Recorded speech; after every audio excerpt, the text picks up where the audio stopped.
Ole Miss wide receiver De'Zhaun Stribling is one of the best fits for the Saints in this year's NFL Draft.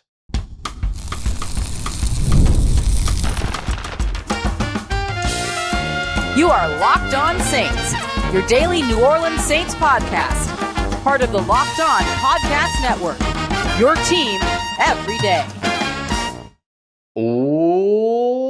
What is good, Who Dat Nation and Who Dat family? I am your host, your friend, Ross Jackson, and on today's episode, we're doing a scouting report on Ole Miss wide receiver De'Zhaun Stribling. We'll discuss how it is that he'd find success in Kellen Moore's offense. But we're going to kick everything off with why he's one of the most unique but yet perfect fits for what the Saints need in their wide receiver room. We got all that coming for you on today's show. As always, we appreciate you very much for being here. Let's get into it. Let me give you my one-sentence scouting report on De'Zhaun Stribling. He is a quintessential X receiver with slot and flanker receiver capabilities because of his breakaway speed and competitive toughness. That's the way that I look at De'Zhaun Stribling, who is one of the most unique wide receivers in this year's NFL Draft. Why? He's a 6'2", 207 physical powerhouse that can line up as a quintessential X receiver for you. And remember that X receiver is that split end receiver that lines up all by himself. No tight end, no slot receiver, all that, all the way over on the outside. And a lot right up on the line of scrimmage, runs routes for all three levels, can be a possession receiver, but can also stretch the field vertically. He can do all of that with the physicality and speed that he possesses, but because of the athleticism that he also possesses, along with the 4.36 speed that he has, you can move him into the slot where he played 18% of his career snaps in college and allow him to run routes from that area of the field. You can line him up opposite the X receiver in sort of the Z receiver spot where you're the flanker receiver, so you're not up on the line of scrimmage. You're free from press coverage that way a lot, and allow him to turn on those jets and be a burner to stretch the field as well. He just has the versatility that you can move all around this offense and be able to find ways to be able to get him involved. And so when you pair him up with players like Olave and Vele, who can also move inside and out, it's easy to see how this could be a very, very good setup for a De'Zhaun Stribling. So let me tell you a little bit more about him. We'll get into the biographical stuff. He's 23 years old. He'll turn 24 in his rookie year. It's going to be one of the knocks you're going to hear about him, but obviously, as we've seen as of late, the Saints very much not afraid of that. 6'2", 207 pounds, so good size for that X receiver mold. 31 5/8-inch arms as well as 10-inch hands, so great hand size there as well. 4.36 40-yard dash, as we mentioned, 36-inch vertical leap, as well as a 10'7" broad jump, meaning that not only does he have the speed on that 4.36 time, but he's got the explosiveness to go with that as well. So the burst off of the line of scrimmage, burst in and out of breaks, all of those things. Some of that can still get a little bit better to help him create separation at a higher and more consistent level, but clearly he possesses the traits that you're looking for of speed and explosiveness. 6.99 second three cone, as well as a 4.36 short shuttle. You want the short area quickness? This probably isn't the guy for that, but that's okay. That's not the mold either. Short area quickness, you're looking more at the Zachariah Branches, the Skylar Bells, the guys that are maybe Skylar Bell's 5'11", so he's not very what I would call small as an NFL receiver. But, these guys that are a little bit more compact, maybe a little bit smaller in Zachariah Branch's case, those are the guys that you're looking for the short area quickness stuff.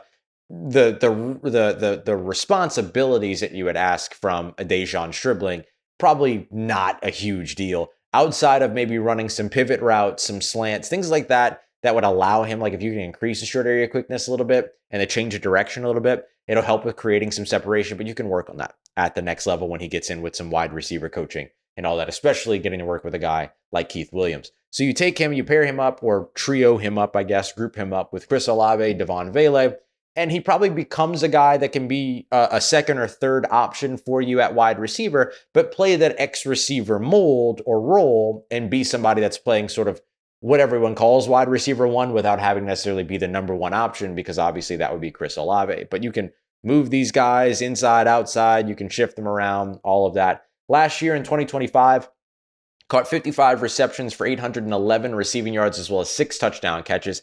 Had a drop percentage of just 1.8%. last year. Now, remember what we know about drops, right? Drop rate, one way or another, if it's really bad or if it's really good, it doesn't necessarily always translate to the pros the same way. So still got to continue to work on that. But I think you'd rather have a better drop percentage and hope that that translates to the NFL than having a worse drop percentage and then try to translate that to the NFL, depending on the context of those drops. Some of these sites that chart drop percentages and chart drops tend to sometimes mistake pass breakups for drops. It's a thing we all know. And so we don't usually lean in on drop percentages and stuff like that. But if you've got a good one, that's something that's still worth highlighting. And he absolutely has a good one.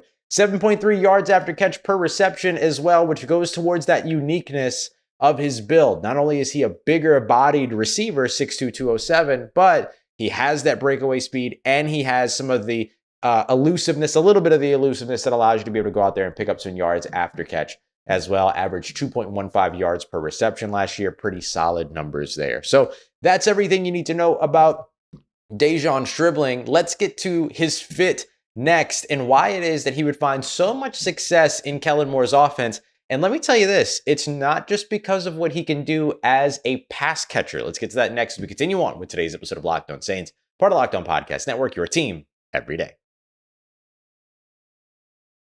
Today's episode of Locked On Saints is brought to you by our friends over at FanDuel. The NCAA tournament is almost over with the Final Four on the way. And so now it's time to get in on all of the action before the tournament wraps up and the nets get cut down. Now there's still some buzzer beaters left, some upsets potentially still have to be on the docket as well. The women's tournament continues on tonight, and then tomorrow the men's tournament continues on with everything coming to a conclusion Sunday and Monday rather, when those champions are crowned. So right now you can get up to $300 in bonus bets back every day for 10 days during the tournament. So you run out of time here, but there's still time to get involved in the entire thing. So go and check them out. Everything from same game parlays, game picks, futures, whatever it is that you're looking for. And of course, those parlays can get you some even bigger payouts as well. So head over to FanDuel.com to sign up today. That's FanDuel.com to get in on the action.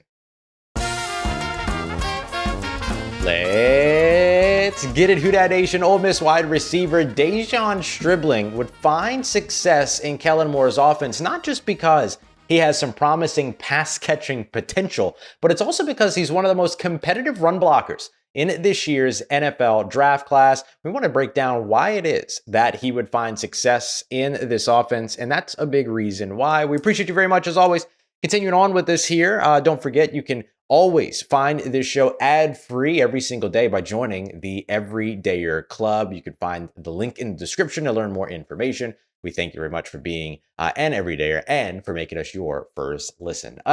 For me, one of the biggest things that would keep Stribling on the field, even as early as his rookie season, would be the fact that because he has a value in the run game.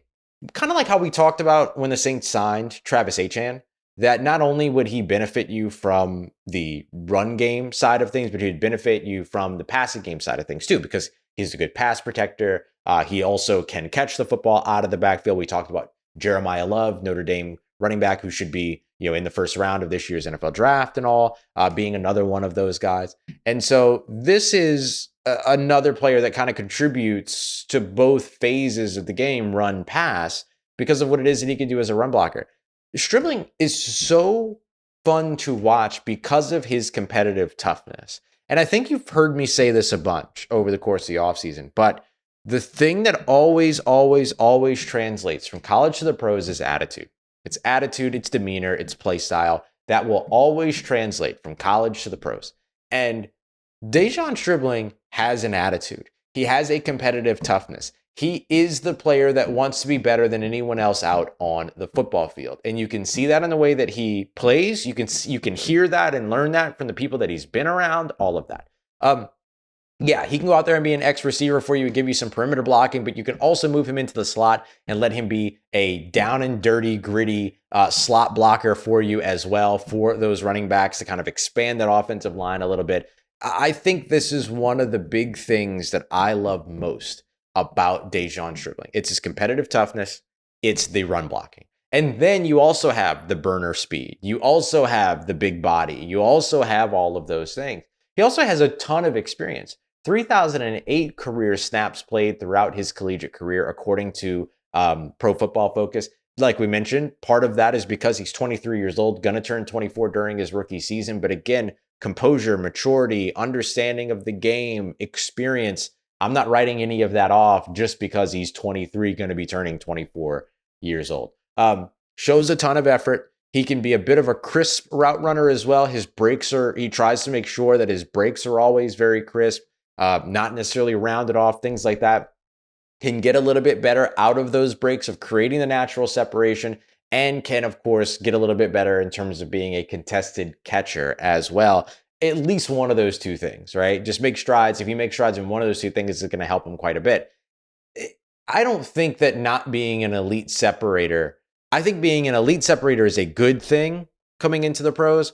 I don't think that not being an elite separator is a big deal coming into the pros, because in the pros, creating separation means winning half a step. If you're half a step open, you are entirely open in the NFL. You don't have a lot of guys that are running 4 or 5 yards free unless there's a busted coverage. The NFL, you don't really get a lot of those, separation metrics don't really make as much of a big deal as they do in college, because you're not creating a lot of separation in the league. And so you have to be able to win contested catches. It's one of the reasons why, even though he's kind of dropped off a little bit over the course of the draft process, and I have a guy like Omar Cooper and others that have kind of jumped ahead of him, it's one of the reasons why I still very much like Elijah Surratt coming out of Indiana. I don't care that he doesn't create separation. Can you win when the football is in the air? And Elijah Surratt does that at a high level. De'Zhaun Stribling can make some strides there. But again, it's still something that you can continue to develop and continue to get better at going into the league. It's one of the reasons why I think De'Zhaun Stribling is probably a late day 2, early round 3. Goodness gracious. Late day 2, early day 3, right? Round 3, round 4, player in this year's draft. You can draft him in the 3rd round, feel very good about it. If you can get him in the 4th round, you feel even better about it. This is a player that I really, really like. He's got some development, just like every other wide receiver in the NFL does, or in the NFL draft does. But man, being a solid blocker, being a quintessential X build and attitude type of receiver with burner speed is fantastic. And then you take 4.36 speed and then put that up there with 4.3 something speed of Chris Olave's, 4.47 speed of Devaughn Vele's. And then you have these 3 guys that can move inside and out, that can win downfield and make tough catches. There's a ton that that wide receiver group would be able to do together in Kellen Moore's offense and in that out on the football field, working with Tyler Shough as well, who's going to be looking to absolutely bring that gunslinger mentality that he had during his 9 starts in 2025, looking to build upon that going into 2026. So look, De'Zhaun Stribling's a guy to where if the Saints don't draft a wide receiver in the 1st round and they wait until late day 2, early day 3, there we go. I said it right the first time that time. De'Zhaun Stribling's a guy that I would be like, yeah, okay, that's a win for the Saints if they waited and they were still able to get him. Feel the same way about Elijah Surratt. Feel the same way about some of the other guys, Zachariah Branch, Skylar Bell, all that. But this is a dude that's late on my radar, but is finally on my radar and absolutely should be on yours and will be on the Saints as well. All right, we appreciate you very much. Next time I see you, time for another Mock Draft Monday as the NFL Draft is right around the corner. We appreciate you very much. As always, make it as a part of your day, part of your routine for saying yes to me on the show. If you see me, please say hi. And if you need anything else around your New Orleans Saints in between these episodes, make sure you follow me on your favorite social media at Ross Jackson, NOLA. Hit me up. Let me know how the family's doing. Let me know how you living. Let me know how you momming them. And trust you, that nation. I'll holla at you.